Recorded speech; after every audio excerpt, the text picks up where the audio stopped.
Welcome, everybody, to the Sentinel Report. I am your host, Alex Newman. Thank you so much for joining us on this beautiful May 12th that the Lord has made. We've got some very special guests coming up for you. All this talk about UFOs that just won't leave the news. One of our guests has been studying this for decades. He's got a new book about it, and he says they're not little space aliens. In fact, something much, much more nefarious. We'll let you hear and judge for yourself. Also, an Israeli academic taking the war to the wokeness from an academic perspective. I think you're going to be blessed by hearing from him. But first, a word from the Word and our news segment. This comes out of Proverbs chapter 28, verse 13. The Bible says, "Whoever conceals his transgressions will not prosper, but he who confesses and forsakes them will obtain mercy." Folks, that's a good reminder. Hiding your sin is not only futile, it is counterproductive. So better to confess that little thing you stole, that person you lied to, that money you embezzled, just come clean. Okay. I know it doesn't seem like the best course of action, but it is. Now, turning to the really significant news, there's so much going on in the world. Obviously, we have a new Pope, Pope Leo the 14th, and the media is trying to frame him as more of a moderate, I guess, more of a centrist than Bergoglio Francis. And of course, that's not hard to be moderate or centrist when compared to Bergoglio. He, as everybody knows, including the leftists, was very, very far out on the left.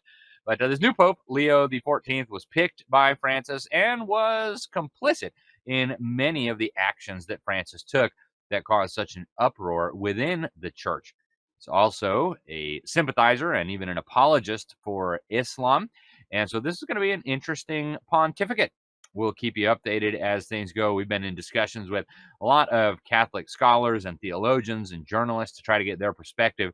And it seems like a lot of the damage that Francis did is here to stay. All right. If you look at some of the things Archbishop Vigano was warning about, I don't see those being reversed, right? The church's embrace of globalism, the church's embrace of wokeness, the church's embrace of social justice, or as Archbishop Vigano explained, really in some cases, even doctrines of demons. But we'll see where this goes. We shall keep you updated, but it's really important, folks. Even though not all of us are Catholic, this church, of course, is the church of over 1 billion people. And so very, very significant. Speaking of the church, the Washington state government has just taken aim at one of Catholicism's most sacred practices. That is, of course, the confession booth. And historically speaking, you had protection for absolute confidentiality when you went to the confession booth and you talked to your Catholic priest and told him what you had done, and he would give you some penance to do, whether it be say some Hail Marys and some Our Fathers or whatever. Under this new Washington state law, signed into law by Governor Bob Ferguson on May 2nd, Catholic priests will have to break the seal of confession in certain cases. Now, here we're talking about child abuse, and I think it's hard to imagine a crime worse or more disgusting or more despicable than child abuse. But at the same time, what does this mean for religious freedom? And is this just the camel's nose under the tent, right? Are they going to use this and say, well, other crimes are pretty serious too. Maybe they should have to report on this, or maybe they should have to report on that. And so in a rare moment of unity, even a lot of Protestants have been calling this out and saying, hey, guys, this is religious liberty. You cannot force Catholic priests to do this. So we'll keep you updated on what happens here. The statute says, except for members of the clergy, no one shall be required to report under this section when he or she obtains the information solely as a result of privileged communication as provided in RCW 560060. So we'll keep you updated. Hugely significant. And of course, the governor there says he's Catholic, Bob Ferguson. Said he felt it was pretty straightforward. He says his uncle was a Jesuit priest and he's been to confession, but he felt this legislation was important for protecting kids, which if they were really interested in protecting kids, maybe they'd stop filling the schools with porn and sexualization. But anyways, that's what they say. Now, big news here in Florida. The state government has now just banned what's called geoengineering and chemtrails. Our governor here in Florida posted this on Twitter. He said, Florida is not a testing ground for geoengineering. We already do not permit this type of activity, but we are going to the next step to ensure it does not happen in this state. As soon as it reaches my desk, I will be signing the recently passed Senate Bill 56 to prohibit the release of chemicals into our skies to alter the weather or atmosphere. Free state of Florida means freedom from governments or private actors unilaterally applying chemicals or geoengineering to people or public spaces. Thank you, Governor, and thank you, Legislature. Really, really appreciate it. Now, some sad news. Rhinos in the U.S. Senate have effectively killed the nomination of the great Ed Martin to be U.S. Attorney for Washington, D.C. He had been in line. He actually was serving as acting U.S. Attorney for Washington, D.C., and he was doing an incredible job at that. But Tom Tillis of North Carolina, who, yes, he voted to approve Merrick Garland, the guy who weaponized the DOJ to target conservatives. That was fine, but not Ed Martin, right? Ed Martin is apparently much more scary. I want to show you this little clip. He is, I don't believe he's being advanced to the markup. I met with Mr. Martin. He seems like a good man. Most of my concerns related to January 6th, and he built a compelling case on some of the 15-12 prosecutions that were probably heat of the moment bad decisions, but where we probably have a difference is I think anybody that breached the perimeter should have been in prison for some period of time. Whether it's 30 days or 3 years is debatable, but I have no tolerance for anybody who entered the building on January the 6th, and that's probably where most of the friction was. I see. So he disagreed with you on that? Yeah, plenty of tolerance for Merrick Garland, but no tolerance for somebody who recognizes the horror that was committed against the mostly peaceful protesters on January 6th. North Carolina, hope you're paying attention. Yeah. Now, thankfully, President Trump did not throw Ed under the bus. In fact, this is brilliant. In a Thursday post on his social media site, Trump said Martin was going to serve as the head of the new weaponization working group and the U.S. pardon attorney from his new post at the office of the Deputy Attorney General. Trump said Ed will make sure we finally investigate the weaponization of our government under the Biden regime and provide much needed justice for its victims. So kudos, Ed. Ed, of course, has been a guest on this program multiple times. We appreciate him very much and all the great work he did as U.S. Attorney for D.C. and looking forward to what comes out of his new position in the DOJ.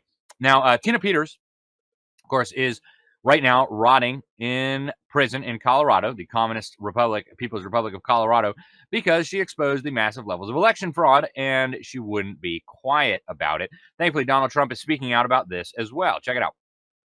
So we have Donald Trump here warning that criminals, violent illegals are running wild, and instead the state of Colorado decided to jail a 69-year-old Gold Star mother who worked to expose and document Democrat election fraud.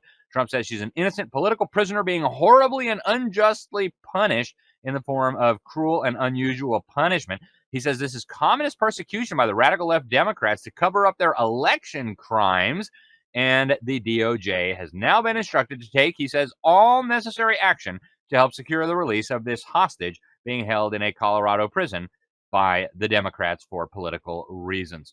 So, wow, kudos to Donald Trump. Keep fighting the good fight. Meanwhile, Lauren Boebert, Congresswoman from Colorado, just wrote a letter to Kash Patel over at the FBI asking him to investigate the violations of Tina Peters' rights. And folks, I will remind you, violation of rights under color of law is a felony, a very serious one that can carry decades in jail and even the death penalty if somebody dies as a result. So it's be interesting to see what the FBI comes up with. Now, Marjorie Taylor Greene, Congresswoman from Georgia, has just hit a home run with an incredible post she just put on social media. And I, for one, am glad she said it. Some of these things needed to be said. I'm just going to read you part of what she had to say. She says, I gave my vote for a Biden Democrat funding and policy continuing resolution once because my president asked me to, but I will not do it again. Going forward, earning my vote for funding and policies will be defined by these issues. I will not vote to fund a single penny or bullet to Ukraine, regardless of a useless mineral deal that the American people do not care about or want. Okay, interesting. She goes to Iran. She says, let the countries in that region of the world deal with them as they choose, not America. We have an enemy that has literally been murdering, raping, and stealing from Americans for years. I've never seen a Houthi, but I've seen and heard the horror and heartbreak from American families about their family members murdered by the cartel's crimes and drugs. She also says she will not vote to fund a CDC that keeps the failed and dangerous mRNA COVID vaccines on the childhood vaccine schedule. Thank you, Congresswoman. She says, I will not vote to fund reconciliation and tax law that raises taxes on hardworking small business owners and does not include the president's tax campaign promises of no tax on tips, overtime, and Social Security. For the love of God, give American people and those who have suffered and worked the hardest a break. Agree 100%. She also says, make the Doge cuts permanent. This is one of the most important patriotic efforts to gut the bloated and failing government of extreme and outrageous corruption, fraud, waste, and putrid spending. And then finally, she says, I will not vote for a single penny to fund anything involved in the trans agenda and child abusive medical industry that lies to children about their gender and sexuality and performs any level of sex changes on minors. There are only two genders.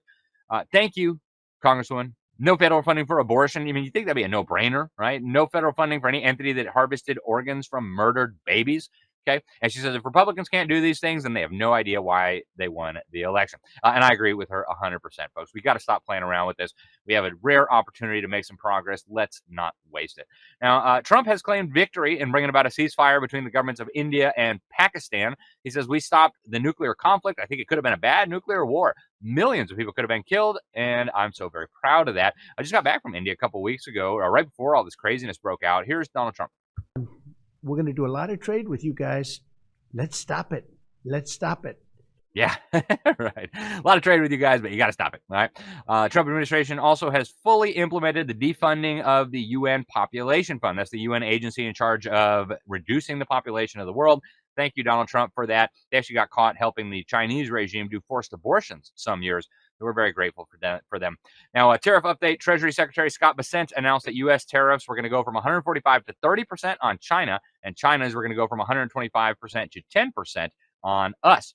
We'll keep you updated on that, folks. Obviously, very significant. Now, on this topic of the economy, we're going to do a longer segment on this, but all over the country, states are now looking at and even passing legislation to bring in transactional gold, where you can buy and sell goods or services in gold or silver. Arkansas signed that into law. Florida is going to be next, and we'll do a longer segment on this, but you can go check out my articles. I did a big one in the Epic Times and then a smaller one in the New American Magazine, so go check those out. Also, Trump is talking about South Africa again at a press conference. I want you to see this. It's something we've been talking about for years and years here on this program. Check it out.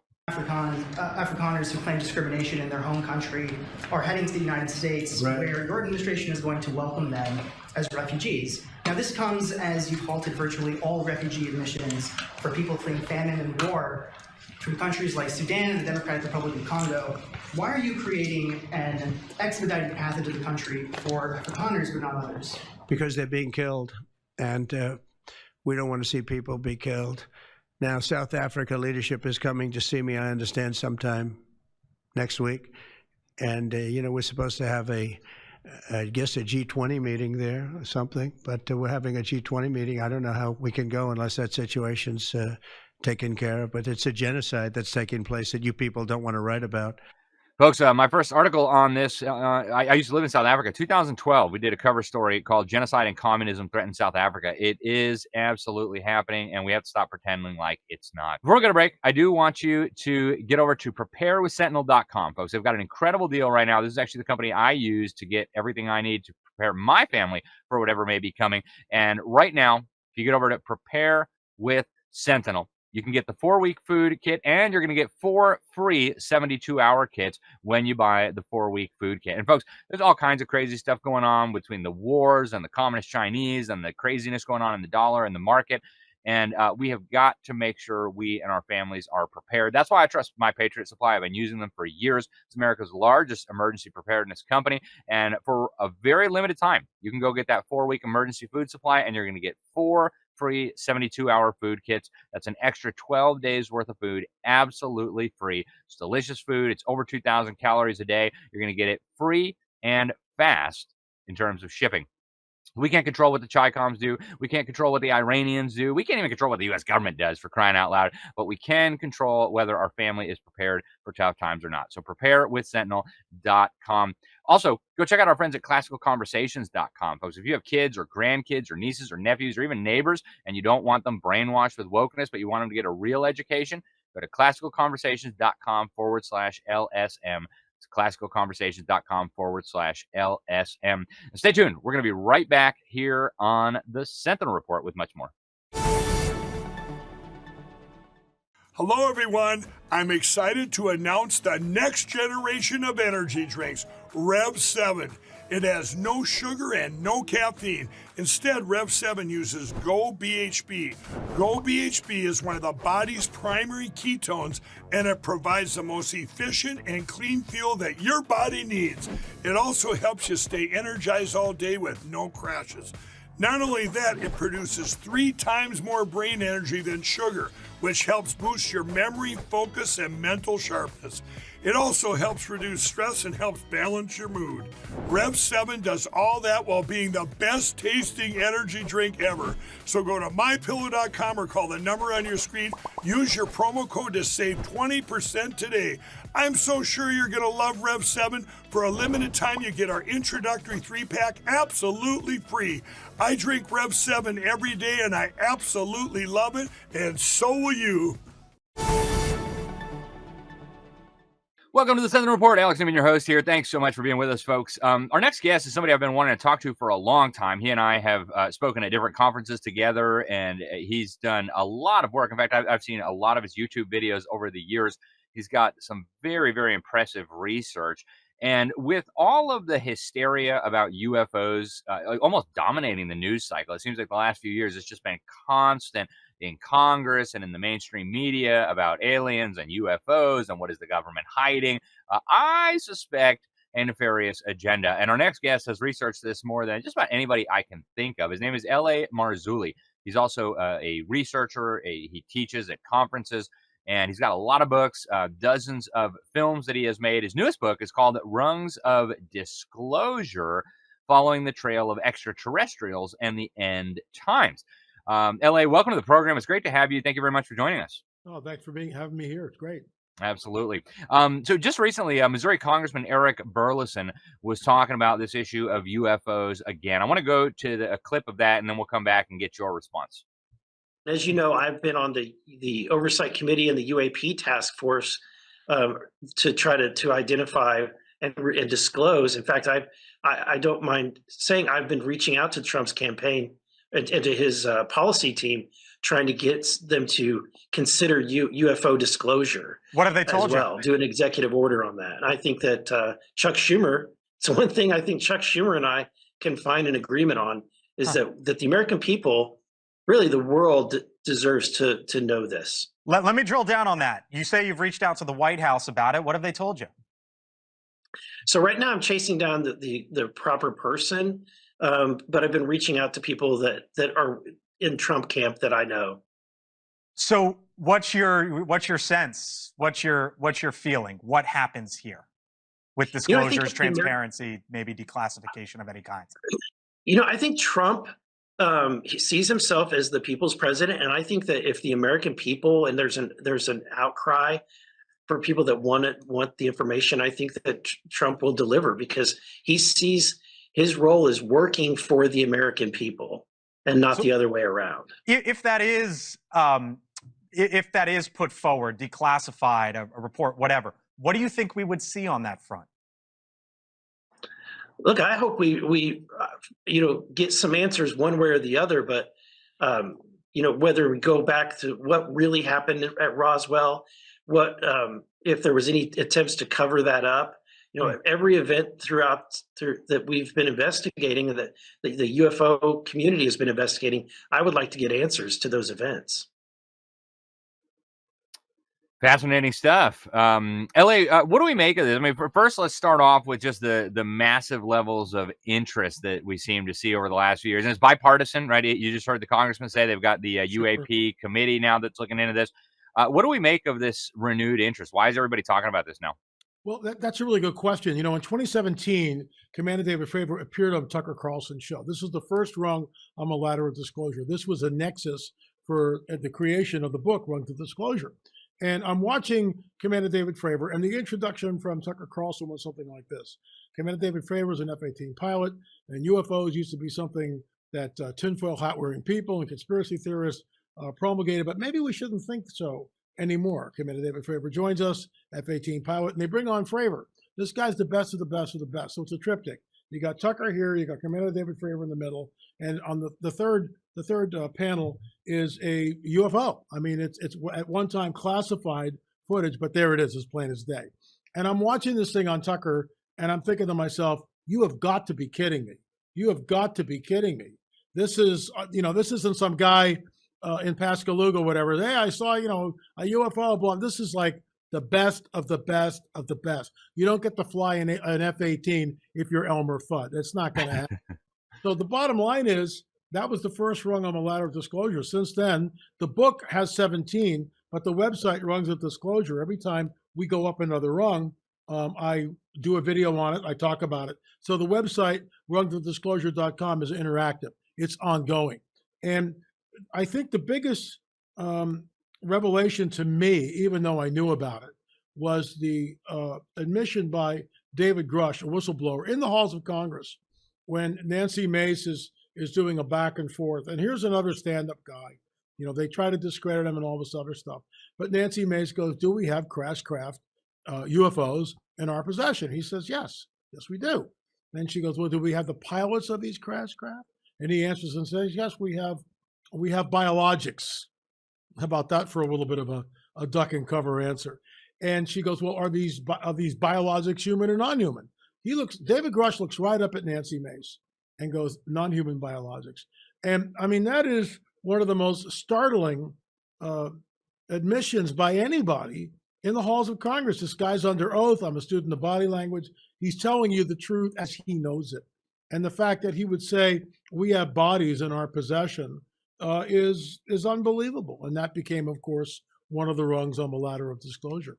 Yeah, this is fascinating because I remember even as a kid, aliens, like you said, were kind of a fringe topic. It was the kooks, it was the weirdos, the beam me up kind of people, and now it's being discussed at the highest levels in the media, in Congress. I want to move to another very significant question. We've had people on this program in the past who have argued that we're more likely dealing with demonic entities rather than space aliens. What do you think these things are? I mean, assuming there really are these unidentified aerial objects and assuming there are some sort of living beings inside of them, what are we dealing with here? It's a very complex question, And when I'm lecturing or I have time to really unpack that, I can go point by point by point and really build a case. But I've only got a few minutes with you. So I've got to drag your audience right into the deep end of the pool. And that's where we're going to go. What we are looking at is the seed of the dragon, the seed of the serpent. Let me just ask you something, Alex. Is it okay to abduct a 5-year-old boy and implant him? Is that a good thing or a bad thing? That's wicked. Okay, of course it's wicked, especially against his parents.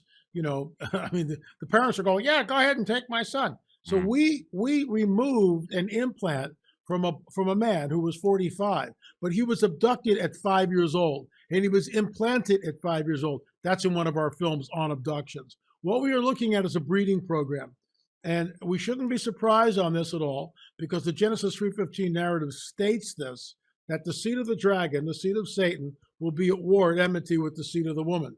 Coming from a seed of the woman is the proto-evangelion, the Messiah. That happened 2,000 years ago. That defeats the dragon. But guess what? We get from Daniel 2:43, their seed will mingle with the seed of men, but they will not cleave to them. Whose seed are we talking about? Well, it's not human beings. So my whole worldview is going from a supernatural, biblical, prophetic worldview. And what we're looking at here are interdimensional entities with a very nefarious agenda that ties back into ancient prophetic texts that most of the church won't even address or talk about. So the people in the churches are completely ignorant. And the fact that our government and the media has always painted, let me get a prop here, has always painted this as what? Tinfoil hat wearing people. Anybody who talks about UFOs is wearing a tinfoil hat. Well, what do you do with that in the halls of Congress when you have people that are stating that we have retrieved craft? Not only retrieved craft, but the bodies of these entities. What we are looking at is the end game. And I'll tell you why, Alex, because when they show up, everything changes in an absolute instant. Think about that. When they show up, the entire global paradigm shifts and changes in a nanosecond, faster than a New York minute. Because when these guys show up in their craft, and it's just not one, it's multiple crafts over the cities of the world. More than likely, this is conjecture on my part, but you get a nuclear device going off anywhere on this planet, What's that going to do? It creates the greatest climate of fear that humanity has ever experienced collectively. And you remember, I'm on your show right now, and I'm saying this a priori, weeks, months, maybe years before the event. But you get a nuke going off, and what is just recently in the news, Pakistan and India, they are two nuclear powers, and they're, playing footsie with each other, with drones and missiles and all. Yeah. All it takes is one. And because of the internet, the globe is completely connected in ways that are unprecedented in all of history. And you get a nuke going off, it creates the greatest collective fear that humanity has ever experienced. That's when these guys show up. They will tell us that, oh, we created all life on this planet. We seeded all life on this planet. We genetically manipulated early man. We started the world's religions, started the world's civilizations. Now, at this critical juncture in human history, we are back to usher mankind into a golden age. This is the coming great deception. I've been warning of this for 30 years, and I think we're that close to it. That is an absolutely fascinating take, LA. And so there are obviously a lot of questions that could be asked here. The first, and the one that pops into my mind at least, is if this is so clear from the text of the scriptures, why is so much of the church choosing to remain silent? I can't remember the last time I heard a regular old pastor talk about something like this. And you're not going to, but this is what I challenge the church. Are we the people that believe in floating accents, talking donkeys, virgin births, men that walk on water, water that's changed into wine, and I could go on, but you get my point. Or do we really believe that? Or do we just sit and have a form of religion but deny its power? I would definitely point to the latter. And unfortunately, the church is completely ignorant of the scriptures, which I've already mentioned, Genesis 3:15. Pastors have no idea what that is. They don't teach it. They're not taught it in seminary. So when they go to their congregation, well, we're not sure what that means. Or when the Nephilim actually begin to manifest, which, by the way, is the reason for the flood of Noah, and Sodom and Gomorrah is destroyed. Oh, gee, have you seen David, the film series? It's like it's on Prime Video. Yep. It's so well done. It's amazing. And I'm going to try to get one of the producers on my show. This is one of the first mainstream shows I've ever seen that actually portrays the Nephilim in the way that they were. And they tell you exactly what the Nephilim are: the progeny, the offspring of fallen angels and human women coming together. Gee, doesn't the Bible tell us exactly what happened? But see, because we've got this truncated view of the supernatural, it's like, oh, well, look, people have bought our videos. There are 10 DVDs that we have on the subject. They've given them to their pastors, and their pastors will say things like, well, I just need the Holy Spirit to lead me, and thanks for giving me this, but this is too far out for me. So what is he going to do when stuff really starts manifesting? Yeah. What is he going to do? Because let me just ask you this, Alex. How do you get to a one world government and a one world religious system? What event completely changes all the paradigms, all the religious structures on the planet? It's right here. This is it, baby. This is it. So, LA, considering what you're saying, and before we wrap today, we're running up on the clock, but I got to ask you, too, if you think there's already some kind of collaboration between these entities and people. But absolutely. I mean, what does this mean for the church? I mean, what does this mean for an everyday, regular Christian watching this program? Goes to a normal church, never heard any of this, and they're thinking, what relevance does this have? Does my life change as a result of this? Do I live differently as a result of this? I mean, what are the implications of this, the practical implications of this for Christians? Well, I mean, let's walk through it. Jesus warns us to be like the days of Noah. So, I mean, this is what I mean. I'm on for 15 minutes. We could spend another 15 minutes just on unpacking what the days of Noah look like. And why would Jesus warn us that it would look like the days of Noah? And why would Jesus warn us that men and women would faint from fear for what is coming upon the earth? These are our Lord's words to us. And the church just turns the page and, come next Wednesday for the midweek Bible study and potluck dinner. And it's like you just want to scream because he's warning us. Even the elect would be deceived that were possible. Even the elect would be deceived. Look, I'm just one guy here. But I mean, I've dedicated my life to this. The Lord called me into this. I'm a worship leader. I'm a musician, professional, classically trained musician. I've written, oratorios and orchestral pieces with full-blown orchestras and choirs and all that stuff. But the Lord changed my ministry about 30 years ago, and here we are. 34 films later and 14 books. And many of them are on, the whole UFO disclosure. I want to show you something. This is a piece of metal that we discovered and dug up on film at Roswell and the debris field, which is in the middle of nowhere. We've had this tested, and it's an aluminum alloy that doesn't really match anything. We looked at it under a scanning electron microscope. It's all folded in on itself. How does that happen? I mean, this is real research. We've got deathbed confessions from military people who saw the bodies, who handled the wreckage. I mean, how much information do we need? And of course, to cover up and disparaging anyone who poked their nose into this thing.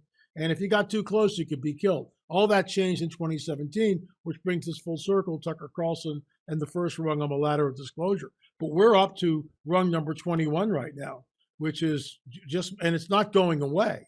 I mean, they're constantly talking about this thing. But, you know, again, when they show up, and if you want, folks, if you want to see something, and this is how the game is played, this is predictive programming. If you go to YouTube and you type in 2024 Super Bowl, hello down there, it's a 1 and 30-second ad in the 2024 Super Bowl. And what it shows is mile-wide craft over New York City, a little diner out in the west someplace, like in West Texas or whatever, Paris, France, right by the Eiffel Tower, and a building in Japan. What we are looking at is predictive programming. And you watch that, oh, it's all, oh, LA, you're putting too much into it. Am I really? Am I really? Watch that. Because they are telegraphing what they know is going to happen at some point. And I know, realize that stuff, that sounds like the stuff of conspiracy theory. But remember, Alex, I'm warning a priori, well ahead of the event. I'm telling people what this is. I'm calling it out a priori. And it's going to happen. Trust me, it is going to happen. The fact that Congress is constantly talking about this and looking for answers. They've got the bodies, Alex. They've got the bodies. They've got the craft. We're already seeing some of that back-engineered stuff that was disseminated. That's Philip Corso's book, The Day After Roswell. I mean, it's a very, very deep and very dark subject, especially the cattle mutilations. They are using bovine blood because the blood from a cow can be used interchangeably in a human transfusion. They are using that to create artificial wombs.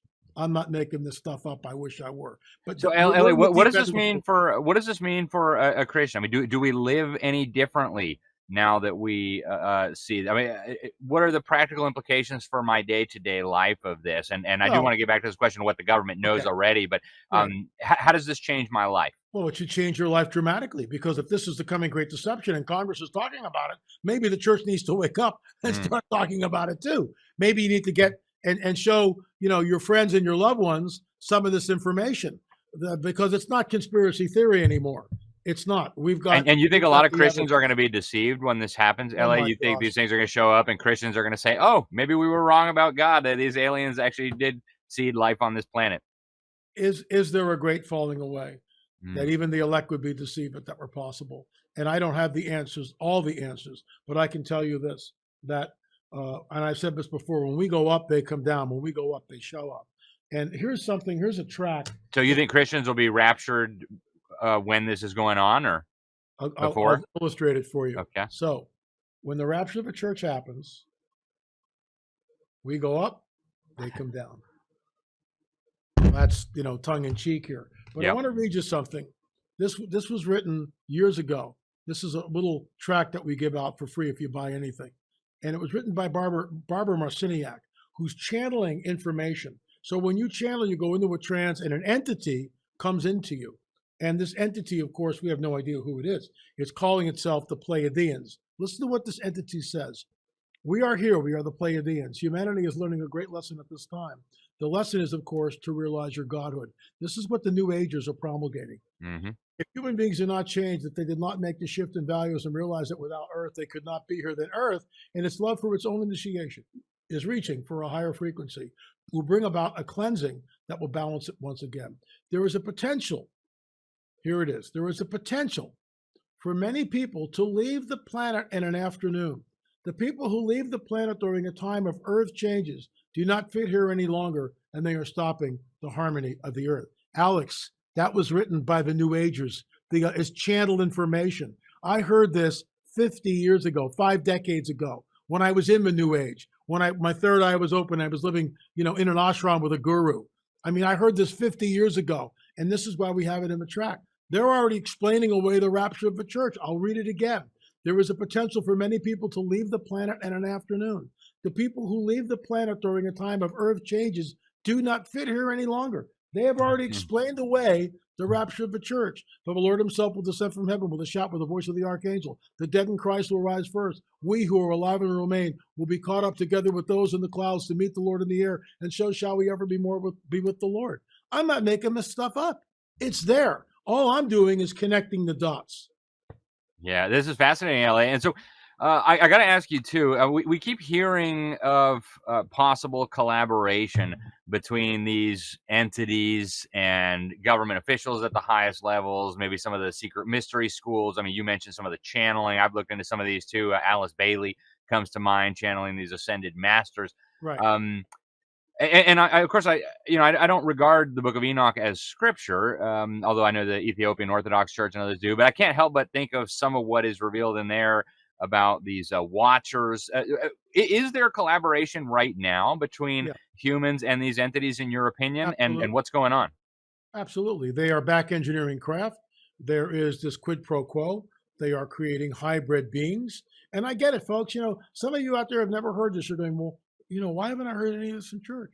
If you were going to keep one book, and you mentioned the Book of Enoch, if you're going to keep one book out of the hands of pastors and out of the hands of a church, it's the Book of Enoch. Why? Because it explains exactly what happens in the antediluvian world. It explains the mingling of the seed that we hear about in Genesis 3:15. So pastors that are coming up, right, you talk about, just think about Harvard University and Columbia and Yale. They used to be bastions of Christian thought. Now they're bastions of liberalism. Why? Because all you got to do is slowly bring in liberal professors and you change the whole ambiance. You change the whole structure. You change the whole DNA of those schools. Well, it's the same thing with the seminaries. You bring pastors in, you never teach them about Genesis 3:15, Genesis 6. There are no Nephilim. You teach the bogus Sethite theory. You never, no matter what, never read the Book of Enoch. You'll go to hell if you read the Book of Enoch. So the pastors come in, they have no clue what's going on. They don't have answers to any of this. We do. That's why we made the films and write the books, to warn the church of what is coming. Because you know what? I don't know how it's going to play out. My theory is we go up and they come down. And that was sort of, proven, not proven, but bolstered by the channeled information from Barbara Marciniak. We are the Pleiadians. There could be other scenarios. There could be other scenarios where they just show up and the church is still here. And then we go up. So, how does this falling away? And then when you look at the 10 virgins, the parable of the 10 virgins, 5 have oil in their lamp and 5 do not. 5 they're all waiting for the bridegroom. They all know the bridegroom is coming, but only 5 have oil. So you can think on that, ruminate on that. There's a lot of different interpretations of that. So I don't know. I don't have a crystal ball, and I don't want one, to what's going to happen in the future. But I just know that what was written will come to pass. What was foretold is unfolding. And we are right on the cusp of seeing something that is perhaps, well, we already are with AI. That's an unprecedented, which ties into all this. You can't tell truth from fiction anymore. But I think we're close to seeing something. I really do. Well, I want to dig into, I'm keeping you a little bit longer than expected because this is so fascinating, LA. I want to dig into the Book of Enoch for a moment. I think a lot of people who are watching us now probably have never heard of it. I've read it. I know they found a copy with the Dead Sea Scrolls. I know the Ethiopian Orthodox Church regards it as scripture, but I know for whatever reason, it was not included in our Bibles in the West. The Council of Nicaea decided, I guess, not to include that. For the folks who've never heard of the Book of Enoch, give us a little background on it. What is it? Why is it so important? And why do you think it was kept out of the Bible? Well, Enoch 1 is very important. And Jude quotes the Book of Enoch. So let's just walk through this for a second. So Jude is Jesus's brother. So back then, it's not like you go and get a book. You've got a scroll. So this is conjecture, and I'm being a little tongue-in-cheek and a little glib here. But you don't quote something unless it's part of who you are, right? Now, I quoted just a few minutes earlier, that passage, Jesus comes down and we all go up and meet him in the clouds. I quoted that verbatim. That's part of who I am. I repeat that every single day. Jude is quoting from the Book of Enoch in his little letter. So the question is, who told him to read the Book of Enoch? This is where it gets, tongue-in-cheek here. Did Jesus walk in with a scroll and go, hey, Jude, why don't you check out the scroll here? It's called the Book of Enoch. after I'm gone in a few years or whatever, you might use some of this. Now, I'm not saying that happened. Please, I'm being very glib here, but it could have. It could have. It's part of Jude's wheelhouse. If you were going to keep one book, it's the pseudepigraphical book of Enoch, which explains the union of the fallen angels and the human women coming together, creating the Nephilim, which is in Genesis 6. And then when the children come into the promised land, children of Israel come into the promised land, and that mandate goes out, kill everybody, men, women, children, burn, all the animals, burn everything. Well, what the heck is that? Is that a loving God? And I've seen pastors tap dance around that, faster than a vaudevillian tap dance act. I mean, it's unbelievable to watch these guys, go through theological loopholes. Excuse me, what's going on here? These are Nephilim tribes, and they're not human. They have no soul, and that's why the mandate comes out to wipe them all out. And they're here, and they're back, and they're manifesting. And the church is so asleep for the most part. I live in Southern California. In the last 30 years, I've been invited to 2 churches in the last 30 years. Wow. That just tells you where things are at in California. That's pretty amazing. We're almost out of time, but on this topic of disclosure, which I know you are still actively working on, what comes next in terms of disclosure? I mean, is Trump going to declassify a bunch of these documents, do you suppose? Is Congress going to unearth something important? What's going to happen over the next few years when it comes? Obviously, more and more talk about it. There's talk of declassification. What might we expect? Well, in order to have anything happen, somebody's got to get into Area 51. Somebody's got to find out what Wright-Patterson has. We know that the wreckage from Roswell was flown to Wright-Pat, and there's back engineering that has taken place. We know that bodies are in Area 51. There's been never a president that I'm aware of that has penetrated either Wright-Pat Field or Area 51. It doesn't exist. So what you have is exactly what Eisenhower warned us against. You've got the military-industrial complex, which is accountable to nobody, to no one. And this is why, just think about this. I'll go off on a little tangent here. That why don't the American people know anything about Crooks and the Butler assassination attempt? Who's got the power to cover that up? Why did they cremate the body 10 days later? Why is it that, little short female Secret Service agents are in there? Why is it that no one, looked at the roof, and then the head of the Secret Service, she's no longer there. Oh, we didn't put anybody on the roof because the roof was too steep. Meanwhile, there's people walking all over the roof. Why is it that the body lays on that roof for so many hours? Why don't we have a congressional investigation? Why? Just let that sink in, folks. Let that sink in. Because those are the same guys who are definitely connected to all this information. So we have a country, we get to live here. That's about it. That's about it. But it's not by the people, of the people, and for the people. It's not. Very good. Before we let you go, LA, some takeaways. I asked you before, how does a Christian live differently as a result of this? I mean, should parents be teaching their children something? Obviously, you mentioned pastors ought to be investigating this and sharing stuff with their churches. But what's the takeaway for a regular Christian? If you've got kids and teenagers, you need to show them that these are not extraterrestrials. You need to push back against the idea of the plurality of worlds, which now the Vatican is actually teaching. You need to tell them that you need to tell them rebuke first and ask questions later. People need to put on the armor of God on a daily basis. You see something in the sky, rebuke it first, ask questions later. Don't entertain it, for crying out loud. You need to tell people far and wide that this is the coming great deception, because this changes everything. When they appear, it changes everything in a nanosecond. Go back and look at the prophetic literature, which is in our Bibles. Men faint from fearfulness coming upon the earth. What the heck is that? Why would Jesus say something like that? People don't want to hear that, but it's there, and it's Jesus' own words. And people need to understand that if I'm right, and I believe I am, we're under disclosure, that we are going to see sooner or later the manifestation. And if the church is still here, wow.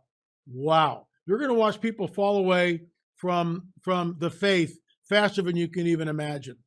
Because it changes everything. And they're going to start worshiping these alleged aliens then, or themselves? No, these are fallen angels. Yep. That's why I say alleged aliens. But so what? These fallen away Christians will start worshiping them? That's a really good question. This is conjecture on my part, but yes, There'll Wow. be a new, what does the Bible tell us? There'll be a new one world religion and a one world government. How do you get there? You get there by this. This changes everybody's paradigm.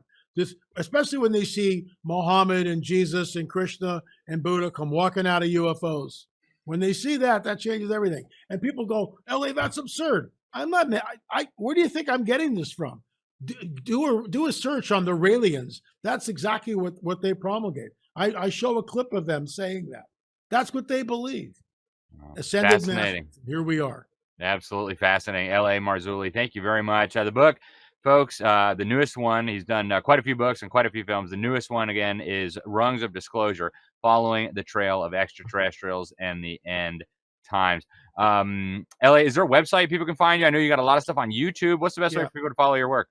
Yeah, lamarzulli.com, lamarzulli.com. On YouTube, we have 237 subscribers, 237,000 subscribers. So we're coming up to the 250,000 mark. But lamarzulli.com, rungsofdisclosure.com. We have a new film coming out on the Shroud of Turin, which we didn't have time to talk about. But we have 10 films on the UFO phenomena. Everything from close encounters, lights in the sky, to very up close craft, to the beings inside of the craft, to the abductions, cattle mutilations, crop circles, 2 films on Roswell. Finally, what is the truth? So we've done the work. We've done the homework. Not going to lie, this is absolutely fascinating. L.A., thank you very much for joining us today. Thank you for sharing. Thank you, Alex. Appreciate it. All right, folks. Fascinating discussion. Stay with us. We're going to be right back with a discussion on wokeness by an academic who is leading the charge against it in the academic realm. Stay tuned. In 1776, a nation was born, forged in the crucible of revolution. Brave men and women stood together fighting for freedom, liberty, and the pursuit of happiness. Throughout history, the spirit of patriotism has prevailed. The battles may have changed, but the values remain the same. Today, in 2024, we find ourselves at a pivotal moment where the call for unity, freedom, and a better future echoes louder than ever. Introducing Patriot Mobile, the wireless carrier that stands with you. We are committed to supporting the values that make our nation great. With affordable plans and reliable nationwide coverage, Patriot Mobile is not just a wireless service. It's a call to action for those who believe in the American dream. Because this year is not just any year, it's the most important year since our nation's founding. Choose a wireless carrier that shares your values. Choose Patriot Mobile. For free activation, use promo code Newman. Welcome to the Sentinel Report. Alex Newman, your host here. Folks, thanks so much for tuning in. Obviously, woke has infected every area of our lives, and a lot of it, of course, is coming out of academia. But so far, we haven't really seen organized, thoughtful resistance to this, as Elon Musk calls it, mind virus, coming out of academia itself. Well, that is changing, and one of the men leading that resistance effort joins us today. His name is Zvi Shalem. He does a lot of different things. He's involved in a Science versus Woke manifesto. He's going to be one of the speakers at a major conference coming up at Buckingham about these very issues, and he's got a very illustrious career himself. He has been involved in mathematics and physics. He's at the Israel Center for Excellence Through Education, does a lot of work in math, physics, and science, and again, he's helping lead the counterattack. Zvi, welcome to the program. Thank you very much for joining us. Give us a 2-minute understanding of the problem with woke in academia. What's the goal? Why is it so dangerous? All right, so thank you very much. The problem with woke, not in the sense of just crazy students running around, but in the deeper sense, taking into account the genealogy of these ideas that go back all the way to Marx and even Hegel, and even before that. But what we have to understand is that woke isn't just a set of different ideas that can be discussed in an academic setting or rational debate. Woke represents an alternative epistemology. It's a fancy word. It simply means a way of understanding how the world works. For example, the way they use words is absolutely different than the way you would use words in an everyday conversation or in science. in both of these realms, you try to use words in order to describe reality, communicate, express yourself. But under the woke epistemology, words aren't used for all of those things. Words are used in order to get the other person, audience, to act in a certain way and feel in a certain way. And a lot of their technique is simply based on language games. They flip the meaning of words. For example, critical thinking, that's a big one. So with critical thinking, you would assume that means thinking independently, relating the ideas to evidence, worrying about consistency. But that's not at all what critical theory means. The critical theory is neo-Marxism. But critical theory in practice simply creates students that think that their antagonistic feelings of society are critical thinking. So the more things they find to hate about society and say what's wrong with them, that means they are more of a critical thinker. And that's absolutely incompatible with doing science, because if you study a certain topic in science, you might find points where you could criticize society. It can happen, but with the woke, it's dogmatic criticism, and you could say, and it's strategic. So what they're able to create is tribal allegiance to malleable terms. That's a way to frame what their project is doing, which means we have people in the academy, for example, who have a tribal allegiance. They feel they're on the same team doing something, reconstructing society, tearing what's bad, tearing it down. So they have this tribal allegiance to each other and to these malleable terms. For example, the oppressed, all right? So the oppressed is a term that can be made to mean different things. For example, you could say that the Hamas terrorists who attack Israel are the oppressed, or a male who wants to participate in female boxing competition is not allowed to do so is the oppressed. So once you have these allegiance to a term that somebody else can inject any meaning he wants into it, that means he who declares the meaning of the words at any certain moment has the absolute power over you, because you gave, if you're in this tribe, you gave up your individual thinking, and you will never say, wait, I didn't sign up for that. I don't think I ever said that males and female sports make sense. But if you express those ideas, and you challenge the narrative of those who assign themselves as a representative of the oppressed and get to define all the words, then you're the extreme right. And it doesn't matter if you're black or homosexual or whatever. Actually, it's even worse. If you're black, for example, and you challenge them, then you're a very big threat, and they will come after you because you're destroying their power base, their claim to power, claim to moral authority. And then you will find out that you will no longer black, for example. Mm-hmm. Zvi, you had a really good elevator pitch that you mentioned to me on really the way to really succinctly describe what woke is about. Give us that, and then in the last minute we have left, let's talk about how academia can fight back here. All right. So the basic elevator pitch, since Marx, is very, very simple. Marx, in his philosophical and economic manuscripts in 1844, says that in order to destroy private property, we have to destroy religion, the state, morality, the family, science, art, etc., like everything. And then we can get to be a species being, whatever that means. So basically, the elevator speech means destroy everything, give me absolute power, and everything will be okay. Okay? So it's absolutely amazing that with that elevator speech, the Marxists were able to sell that to a liberal modern society that knows how to get spaceships up to the moon. So I mean, aside from that it would be an absolute tragedy to have this crazy evil ideology prevail. It's more than a tragedy. It's like, I don't know, how would you call it? I mean, it's so silly, it's so idiotic. Because Zvi, and we're almost out of time here, but you've got a big thing coming up, the Buckingham Conference. You guys are working on the Science versus Woke Manifesto.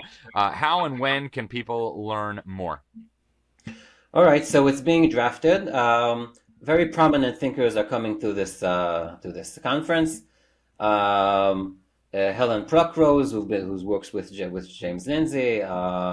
Steven Pinker's coming, Gad Saad, big names. And what I want to help push forward is this idea of a manifesto, because that actually shows why science and woke are a zero-sum game. One of them will prevail, one will not. Because until now, most declarations trying to defend a liberal society and scientific integrity were focusing on things like free speech, which is absolutely important. But there's a reason that free speech is threatened. It's not just, oh no, there's a problem with free speech. There is a specific attack on free speech, an attack that stems from an ideology with very specific goals, with a certain structure, with a belief system, with a strategy.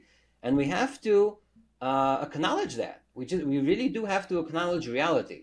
I know today acknowledging reality. And Zvi, we're out of time in this segment, but I really appreciate you joining us. I can't wait to get you back again as we get closer to the conference. Thank you for what you're doing. Thank you very much for joining us, Zvi Shalem. Really appreciate you coming on the Sentinel Report. Thank you, sir. And you folks, thank you for tuning in. We'll be back with more here on the Sentinel Report. Thank you. All right, folks, I hope you enjoyed that. That's all we have for you today here on the Sentinel Report, because we are flat out of time. But get over to libertysentinel.org, libertysentinel.org. You can sign up for our free newsletter. You can support our sponsors. You can even make a donation if you want to see more. Thank you so much, and God bless you all.